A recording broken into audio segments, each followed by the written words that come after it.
want to educate your kids. So much of this depends on access, and I've been in far too many parts of the country where that access is either insufficient or doesn't exist at all. And I'm still haunted, as I've mentioned often, of my visit about a month or so ago to Mission, South Dakota, where I visited the Rosebud Sioux Reservation. 83% unemployment, high poverty rates, of course.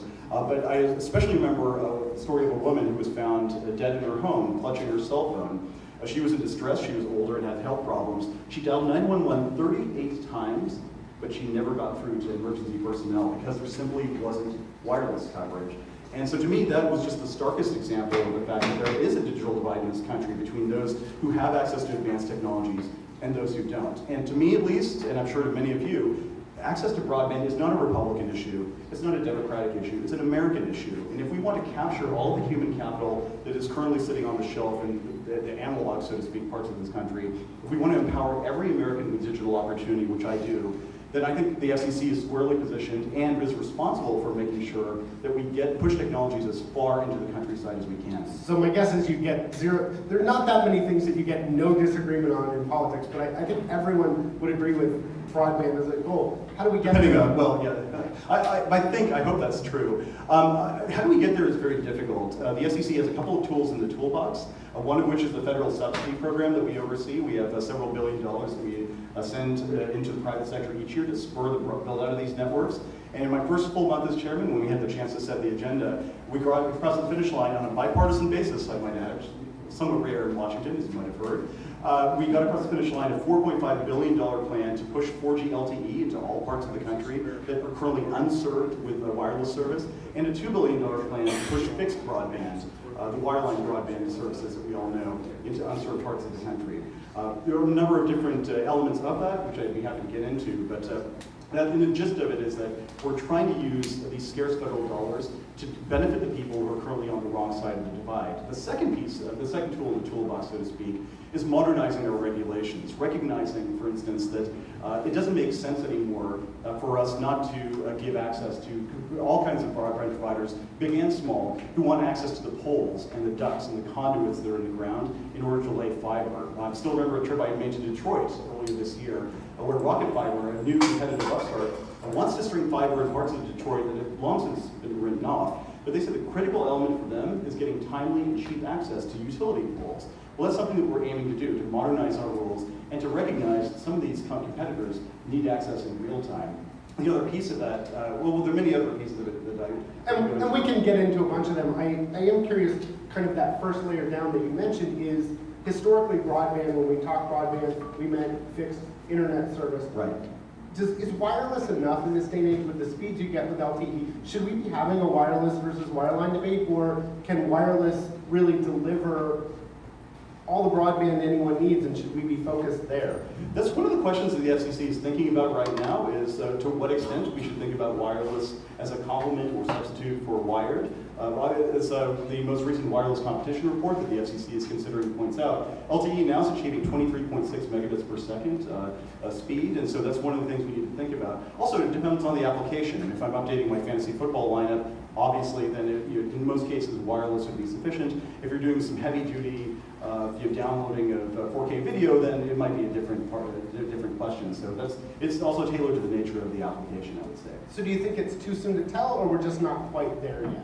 I think it's, well, right now it's too soon for the FCC to tell. It's one of the things we're thinking about, and our so-called 706 notice of inquiry. I love how we make these things. You guys make it so fun. Oh, it's great. We're trying to cut down on the number of acronyms that we use and the amount of jargon, but it's a difficult road to hoe.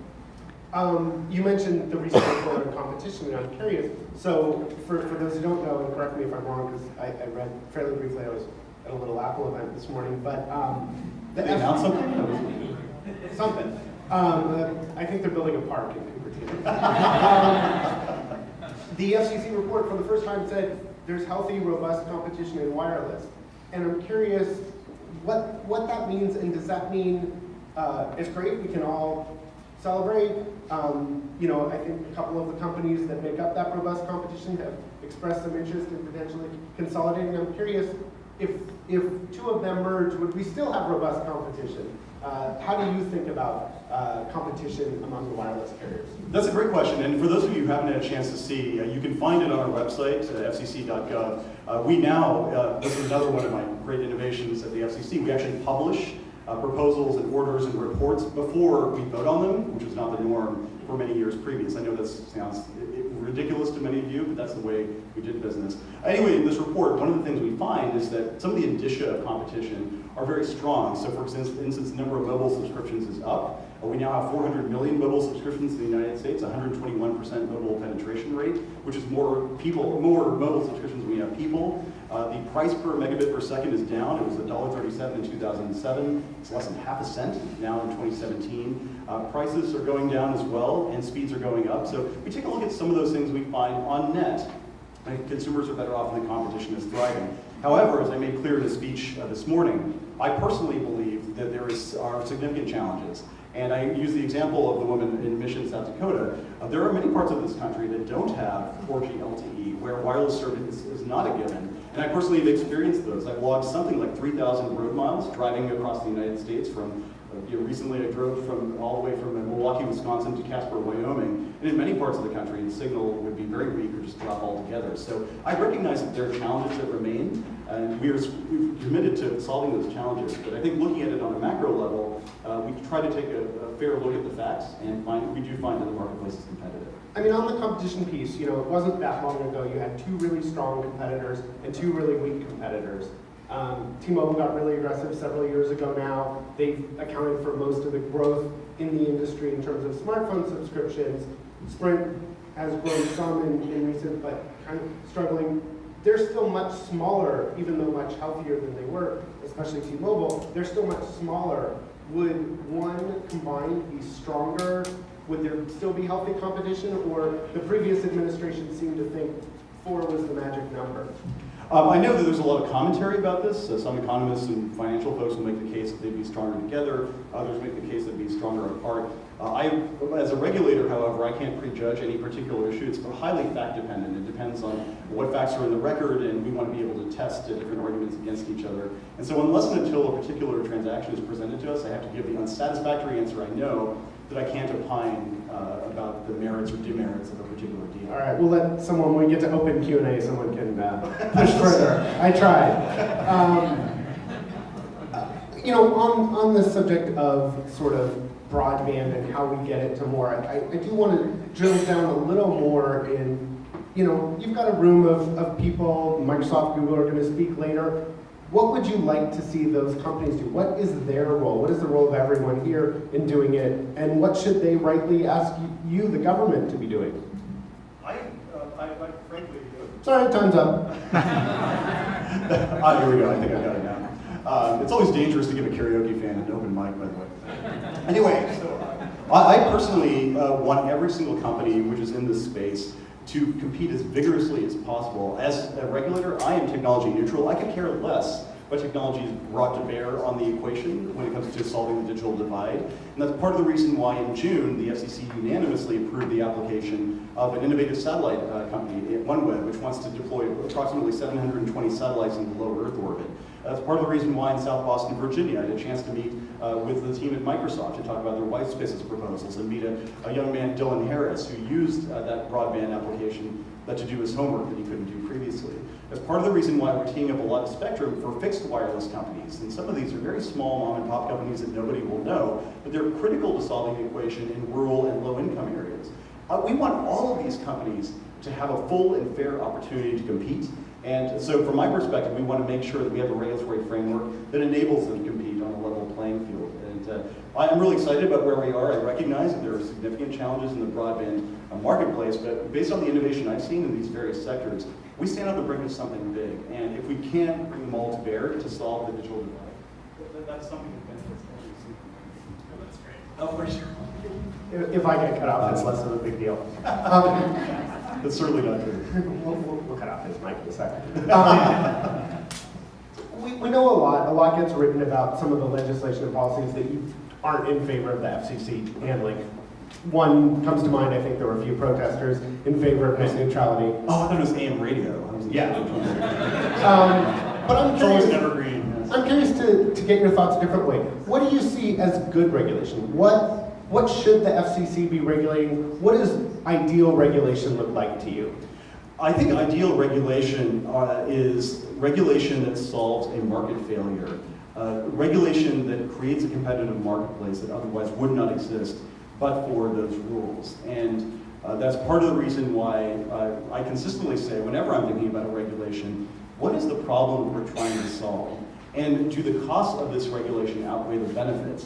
I know it sounds incredibly elementary, but it really is as fundamental as that. I remember back when I was taking an administrative law class with Cass Sunstein, who was the head of the regulatory affairs shop in the Obama White House. And one of the things you consistently make us think about is, look, this rule sounds good in the abstract. What are the impacts of the rule? Is the rule solving a market failure? And if not, could there be unintended consequences that would actually disincentivize investment or distort the marketplace in ways that would disturb consumers? How can you measure the costs and the benefits? And so those are some of the things that I think about. And so that's why I don't really like the term deregulation or hyper-regulation. Simply, in my view at least, the goal is to make sure that our rules are tailored to the marketplace that exists in 2017. Not the marketplace that might have existed in 1975 or 1982 or even 1996. This is a very dynamic marketplace, and we want to make sure that our rules don't stand in the way of innovation and investment and actually hold back companies that are looking to build new business models and benefit their customers. Is there anything that one of the companies that the FCC oversees could do that, in your mind, does represent going too far? For example, for a while, we've got more unlimited data, so some of these problems are less acute than they were, but for a while, AT&T wouldn't charge me if I was watching their video, but if I was watching anyone else's video, data rates applied. They zero-rated their own data. Verizon, if I'm paying for their mobile service, for a while they felt that that gave them the right to serve ads to me, which as a consumer didn't feel like what I was signing up for. How are those not market failures, and why is it the FCC doesn't have a role to play there? That's one of the questions that any agency always has to ask, and from an antitrust perspective, certainly you would have to think about, okay, well, what are the switching costs, and what are the barriers to entry? Does this company have market power? I mean, these are some of the factors that would play into the analysis. Obviously, the FCC wants to see a competitive marketplace, and we want consumers to be protected. The question is, what regulatory framework is best calibrated to preserve those interests, and which agency is empowered both by law and by sound principles of law and policy and economics to protect that interest? And it's always a question that we have to confront in any area that we regulate. So one of the interesting things that I've been observing in the policy space is two really disparate schools of thought. You have kind of this idea that there shouldn't be any sort of, not just net neutrality, but any sort of regulating of these companies around the content they deliver. And then you have, and this comes often from Europe, but you're starting to hear it in the US, that Facebook and Google should be regulated like a utility. And I'm curious, one of the unique situations we have, and other countries have divides among agencies, but you have the FTC with oversight of the internet companies, the FCC over the carriers. Leaving aside who's responsible, should all of these things be regulated like a utility? None of them? That's a very, very difficult question. I think in part because utility is a very seductive word to those who want to conflate it with something that is useful to me. And the fact that something is useful does not necessarily mean that it should be regulated like a utility. There's a long, long history of utility regulation in this country, as you know, and it comes fraught with a lot of very arcane, sometimes economically onerous regulations, and those regulations can, in some cases, disserve consumers if applied fully to companies like the ones you mentioned. And so I always want to be careful about applying that moniker to any particular service or product. But I do think that companies that compete in a particular space should be regulated similarly. Whether all those companies together you just mentioned do in fact compete in the same space is a difficult question. Now there's some sort of bleed over into what is network and what is edge is becoming more and more of a converged question. And that's something I think ultimately lawmakers are going to have to sort out. So part of the problem is that Communications Act and other statutes quickly become yellowed with age. It captures a snapshot of the marketplace in a moment in time, and that time in some cases is long since passed. So that's more a question for elected officials, I think, to think about. Are there times where you feel frustrated that you, by statute, you're given regulatory authority over a narrow set of the internet, And so anything you apply by necessity only affects part of the internet? There's no question that in some cases, the law says you may go this far, and my conception of the public interest would suggest we go further. Or conversely, we find that there is a problem that we should try to solve, but the law gives somebody else the authority to do it. I mean, there's a lot of cases like that. And for better or worse, we are a creature of Congress. We don't have freestanding authority to simply do what we think is the right thing. Would that it were so, but again, putting on my lawyer hat, we have limited authority. We can only act when Congress has delegated to us certain functions. And so, as boring and as unsatisfactory as it sounds, we have to stay within the four corners of the law, and that's not always the right answer, I know, for a lot of people. So I have a few more questions. Actually, I have a bunch more, but I have a few more that I'm going to ask, but I want to also have you guys be thinking of what you'd like to ask the chairman, including different ways to phrase whether you'd approve T-Mobile Sprint. One of troublemaker in every crowd. Luckily, they gave me a mic, which is surprising. One of the things that we don't see a lot of, you mentioned bipartisanship. That seems to be something we're not seeing much, particularly in the little city you work in. Is it frustrating to you? Would your life be different if there were more bipartisanship in Congress? What would you like to see out of Washington? That's a really good question. I think for me, all I can say is the way I've tried to conduct myself as chairman of the FCC is to include everyone in the decision-making process. I know what it's like to feel that you have a good idea, but you're shut out of the decision-making process and you don't have input into the final product. I know how frustrating it is when you think about an issue and you work on it and you and your staff come up with what you think is a solution, and that solution is rejected. And that's why, to all of the commissioners, I try to maintain open lines of communication, both personally and on a staff level. And I think if you would ask them, to a person, they would say, we might agree or disagree with the Gene on a particular issue, but he at least gave us a fair hearing. And some of the issues that I just talked about, the Mobility Fund and the Connect America Fund, the Fixed Broadband Program, and so many of the other things we've accomplished have been bipartisan, precisely because I said, look, I don't claim to have a monopoly on wisdom. I believe that everyone has the right, being at this agency, to have a say in the decision-making process. Give me your ideas. If we can work within a sort of this given framework, let's incorporate them. And the results speak for themselves. I mean, the number of bipartisan orders and proposals we've adopted is up dramatically. It's something like 86 or 90%. And it seems to me that that shouldn't be unique and rare. And yet, when you look at how Congress, for example, on healthcare, like they're not even having hearings. They're not. Both sides are not talking. They're deciding how they're going to do their political strategy. And I'm no political expert on things outside of the telecom space, but I do get the sense, and maybe you share it too, that politics has become somewhat more tribal. It's you sort of make your public pronouncements and you write your speeches in accordance with what you think your fellow travelers will believe. And that's historically not how communications policy has been. And so naive as it might be, I still hold out hope that, at least within our little oasis of public policy, we'll be able to find areas of bipartisan agreement. I mean, for example, building out broadband to rural America, as I said, is not a partisan issue. Cracking down on robocalls is not a partisan issue. Extending the promise of technology to those with disabilities, which I've made a priority of doing, is not a partisan issue. Making sure that we include historically disadvantaged communities like LGBT communities within the digital revolution, it's not a partisan thing. And so I like to think that at least within our neck of the woods, we can hopefully set a model for the rest of Washington. I recognize the huge issues that Congress is tackling, but at least in this space, there are some real opportunities here, I think, to put some bipartisan points on the board.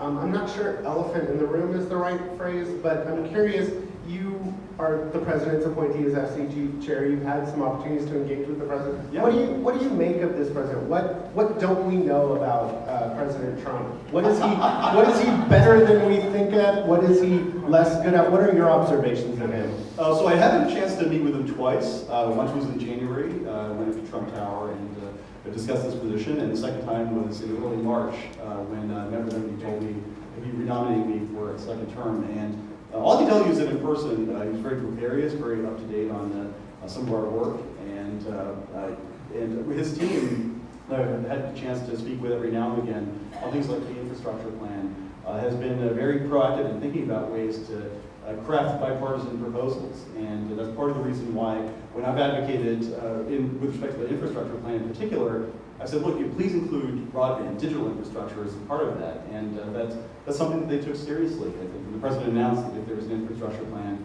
it will include broadband. And so, at least in my area, it's been a productive relationship as an independent agency and an administration.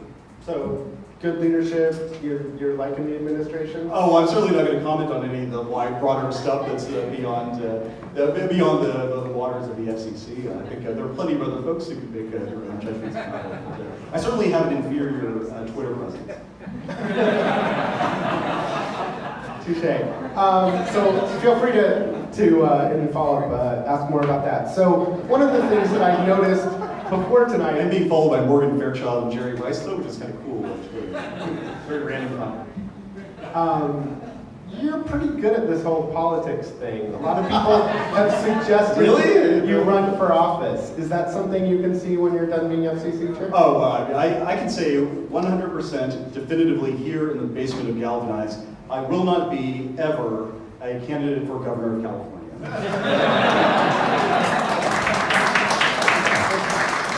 To be clear, if I did run, it would be an overwhelming victory. From the Central Valley to the Bay Area, it would be sort of Saddam Hussein level margin, 99 to 1 or something like that. All right. Well, I think for the moment anyway, I've done the best I can. I'm hoping you guys can pull some answers that I haven't been able to get, or ask about anything that's on your mind. So there's some microphones coming around if you want to raise your hand, Jared, and maybe some others have mics. So the Lincoln rule is a short question, and the question should end with a question mark. That is a good general life lesson. Yeah, isn't that great? You mentioned that as far as regulations, you only want to pursue regulations to actually resolve the problem. So I'm curious, leading up to the categorization of internet services as Title II, there was the case of Netflix being throttled by Comcast and then making a deal with them. As someone who runs a small company in the area, it has a chilling effect on entrepreneurship, on possible investment, the idea that if I reach a certain size, suddenly I may have to pay an extra person to provide my service. So I'm curious how you see that as not being an issue and how you would resolve that. So it's difficult for me to give you a concrete answer because this is a pending proceeding in which we are now that the comment period is closed, we're actively considering questions like that. But what I can say is that we always want to take into account facts in the record, including around episodes like that, and try to figure out, okay, what is the appropriate regulatory, what are the facts of the situation, what is the applicable law, and what regulatory framework best addresses issues like that. I know it's not a very detailed answer, but that's one of the things we have to take into account as we're considering how to proceed. Question here. Hey, G. Hey. Hey, I'm curious on your thoughts on software-defined radios and using unlicensed spectrum to hit larger areas of the country. This is an area where I'm very, very interested. I think that some of the innovation in the software-defined radio has exceptional promise, especially in unserved parts of the country, and especially as we get into some of the more complicated spectrum bands. I think it's going to be incredibly important for people to coordinate amongst each other, especially when it comes to federal users, that is, government agencies that use spectrum, and private entities. We recently teed up, so one of the things I noticed when I came on board was the FCC did a lot of thinking about spectrum below 3 gigahertz and a lot of thinking about spectrum above 24 gigahertz, but that wide middle was sort of a no man's land, so to speak, in terms of policy. So we teed up what I call the mid-band NOI. Gosh, that's trips off the top. Good work on getting rid of those acronyms. Oh yeah, no, it's pretty crazy. But a mid-band was an inquiry. Anyway, what we're trying to do is think about spectrum from 3.7 to up to 24 gigahertz and figure out, are there particular bands there that could be test beds for wireless innovation, both licensed and unlicensed? And to the extent that there are incumbents there that would have to share that spectrum, then a software-defined radio might be the ideal way so that you can say, okay, I want to use the spectrum, but I see that XYZ is using it. I'll use a different channel or a different band altogether. And so I'm really optimistic about where things are going, and we're certainly counting on some of the innovators in this audience, certainly in the Bay Area, to try to spread that technology and to advance it further. There are many other technologies like that. MIMO, of course, is one that I always find fascinating. My wife's eyes glaze over when I tell her about some of this stuff like MIMO. It's incredible to me that there's that this actually exists. But anyway, it's the future of wireless, I think, is particularly promising because of innovations like SDR.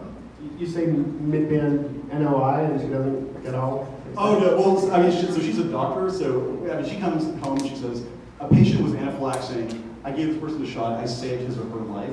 I can't come back with mid-band NOI, I mean, the beauty of MIMO, it's just like, I don't bring